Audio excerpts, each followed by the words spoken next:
c'est une mauvaise soirée. Maintenant, il ne faut pas baisser les bras. On a une situation qui est difficile.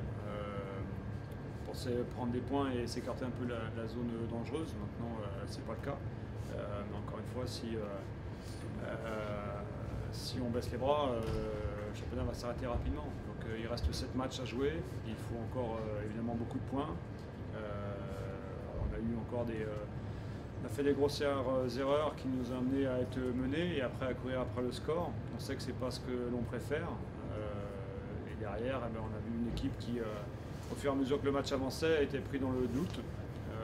Je ne crois pas que ce soit une question de volonté, parce qu'en 7 jours, entre le match du Paris FC et le match de ce soir, c'est les mêmes joueurs et ces joueurs-là ont envie de bien faire. Après qu'il y ait un problème de compétences, je m'inclus aussi évidemment dans l'analyse, elle est sûrement réelle, mais voilà, on est dans le peloton avec les équipes qui sont à 1 point, 2 points, il reste encore 7 matchs à jouer, il va falloir s'arracher, ça se jouera peut-être le 23 mai. T'as pas de rébellion quand même, on peut supporter d'encaisser tout ce que tu veux, mais la rébellion elle est pas là franchement. Si, parce qu'après il faut si on marque le but qui frappe la barre, le match il est voilà, on repasse à un partout et c'est pas la même chose. Encore une fois, la semaine dernière on est revenu à 10 contre 11, ce sont les mêmes joueurs et l'attitude était là. Après, oui, en face de nous, il y avait un bloc qui était en place, qui bougeait pas, et pour trouver des solutions, il faut des joueurs plus habiles, peut-être plus de conviction encore dans les derniers gestes. Voilà, c'est tous nos manques depuis plusieurs semaines, voire depuis le début de saison. Il y a eu des matchs qui ont tourné dans le bon sens, avec un petit peu de réussite, avec beaucoup de buts marqués sur coup de pied arrêté. La semaine dernière, on a marqué sur coup de pied arrêté. Ce soir, on n'a pas marqué. Et on sait très bien que dans le jeu, après, c'est difficile pour nous de marquer des buts. On n'a pas de passeur. Voilà, c'est des manques. Un écart énorme entre ça balance, il n'y a personne qui vient chercher la balle quand même. Ça se cache un peu quand même. Hein. Ouais, je crois que c'est amplifié à la maison parce que forcément on a un attitude des supporters qui se comprend, qui est déçu et qui voudrait que ça aille mieux. Donc il y a des joueurs qui sont un peu tétanisés quand même. Il y a des joueurs, des erreurs techniques qui sont grossières. Encore une fois, moi je ne vais pas lâcher, l'équipe ne faut pas qu'elle lâche et ça sera sûrement dans les ultimes journées qu'on arrivera à basculer du bon côté. On sait que l'USBCO va perdre le statut professionnel, on a quand même l'impression que les joueurs savent qu'ils vont partir, qu'ils ne sont plus vraiment concernés par le projet. Non, ça n'a rien à voir. Ça n'a rien à voir parce que quelle que soit la perte du statut, il y a des joueurs sous contrat. Et voilà, donc non, ça n'a absolument rien à voir avec. Donc tout le monde est concerné Bien sûr. Les joueurs sont autant concernés que dans d'autres endroits, sauf que des équipes comme Amiens ou Le Porret qui aujourd'hui prennent beaucoup de points, mais c'est des joueurs qui sont de plus grande qualité, avec je le répète, mais aujourd'hui, la masse salariale de l'USBCO, c'est la 16e du championnat. Il y a 18 équipes. Donc aujourd'hui, qu'on soit 14e, ça surprend qui ? Ça vous surprend peut-être, ça surprend les spectateurs, mais quand on a le 16e budget, on a plus de chances d'être dans les 5-6 derniers que dans les 6 premiers. C'est pas l'ambition qu'on nous avait annoncée en début de saison. Mais moi, je veux bien croire qu'on peut dire n'importe quoi, qu'on sera en Coupe d'Europe dans 4 ans, mais aujourd'hui, vous pouvez faire les comptes. Je pense que l'équipe de Luçon a un budget supérieur en termes de masse salariale. Je connais certains joueurs, il y a certains joueurs que j'aurais voulu faire signer à l'USBCO. On n'a pas la possibilité. Donc aujourd'hui, on a récupéré des joueurs, forcément, qui viennent de CFA, qui étaient dans les petites équipes nationales, des joueurs qui ne jouaient même pas. C'est compliqué, c'est le niveau, c'est la compétence. Voilà. Et qu'on se bagarre aujourd'hui avec des équipes comme Colomiers, comme Vannes, qui est aussi en difficulté parce que financièrement, ça a largement réduit. Ce n'est pas surprenant. Il aurait été surprenant d'être dans les 6 premiers. Il aurait été très surprenant. Quand vous voyez que Strasbourg, Amiens ou Le Porret-sur-Vie, qui avaient vraiment des objectifs avec un budget très très conséquent, vous ne pouvez pas vous imaginer, mais le budget d'Amiens et du Porret-sur-Vie, mais on n'a rien à voir avec eux. Et aujourd'hui, c'est des équipes qui sont à quelques points de nous, voire à égalité. Donc, il faut se battre. Il y a 7 matchs, et on va se bagarrer, et puis on va se sauver. Voilà. Qu'est-ce qui se dit dans le vestiaire à la fin du match ? Il y a la déception, les joueurs ont donné, quoi que certains en pensent, mais ont donné quand même pour essayer de revenir. Ils ont couru, voilà. Donc il y a l'abattement. Maintenant, il faut vite rebondir. Dans un tel entraînement, il faut se redresser. On a un calendrier qui paraît très très compliqué dans les prochaines semaines avec déjà Ajaccio, Luzenac et Amiens. Oui, ça paraît compliqué, mais bon, il faut les jouer. Donc on va les jouer et puis voilà, il faut prendre les pas. Non, mais après, une fois que les joueurs sont sortis, vous êtes resté longtemps, oui, c'est qui s'est passé. Ouais, non, j'en ai discuté un peu avec le président, avec John Williams, avec Nicolas Durand, et puis après avec le staff. Voilà, on essaie de regarder s'il y a des solutions à apporter, s'il y a des choses à faire. Maintenant, les joueurs qui ont joué, voilà, il y a eu beaucoup de. Chacun a eu sa chance, je crois, au niveau des joueurs, donc il n'y a pas une question de joueurs. Et voilà, il faut. Sincèrement, il y a 7 jours qui sont passés avec le match qu'on a joué au Paris FC. Paris FC, tout le monde était. Les proches qui étaient au match, tous dit, et moi le premier, les joueurs étaient dedans et ont bien réagi. Aujourd'hui, ils n'ont pas lâché, ils ne sont pas moins concernés en 7 jours, ce n'est pas possible. Donc je ne veux pas cautionner cela.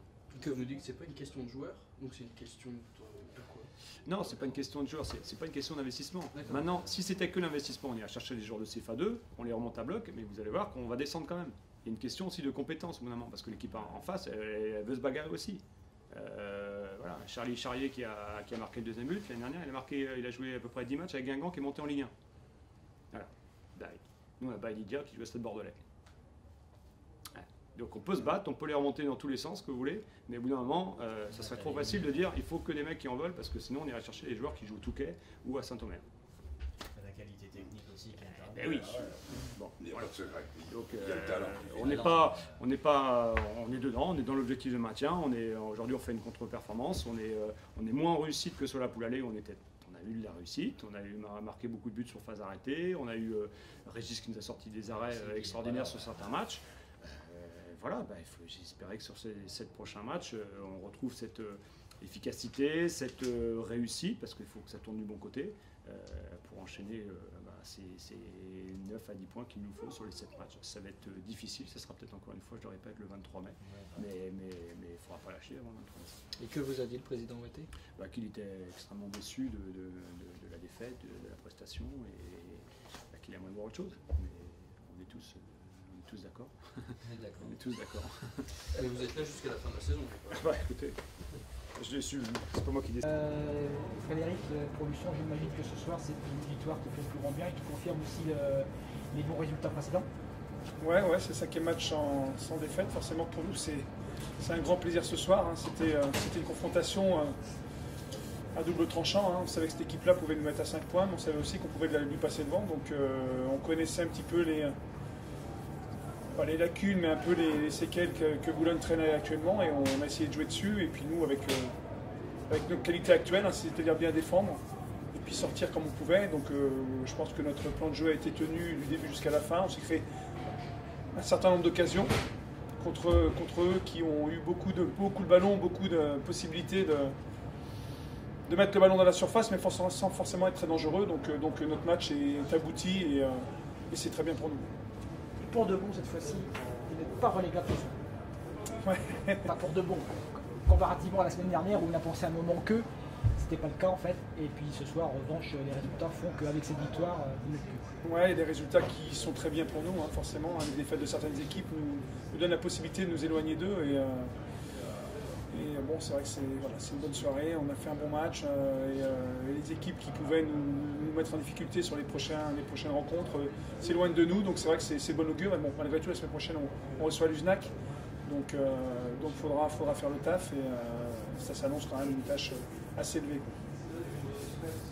Bon, néanmoins, au-delà de la victoire, c'est la continuité dans la performance, ce que vous n'aviez jamais encore fait cette saison, c'est-à-dire aligner 5 matchs sans défaite. Ouais, c'est forcément ce type de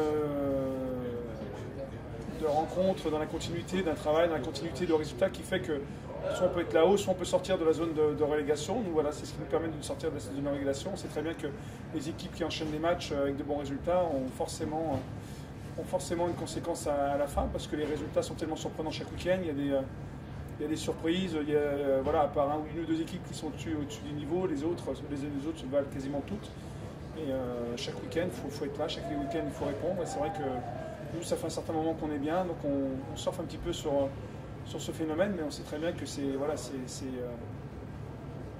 pas un acquis. Donc voilà, dès cette semaine, on va profiter quand même malgré tout de cette victoire ce soir, mais on sait très bien que dès la semaine prochaine, on peut être remis dans le rang. Donc voilà, on est conscient, donc on sait d'où on vient.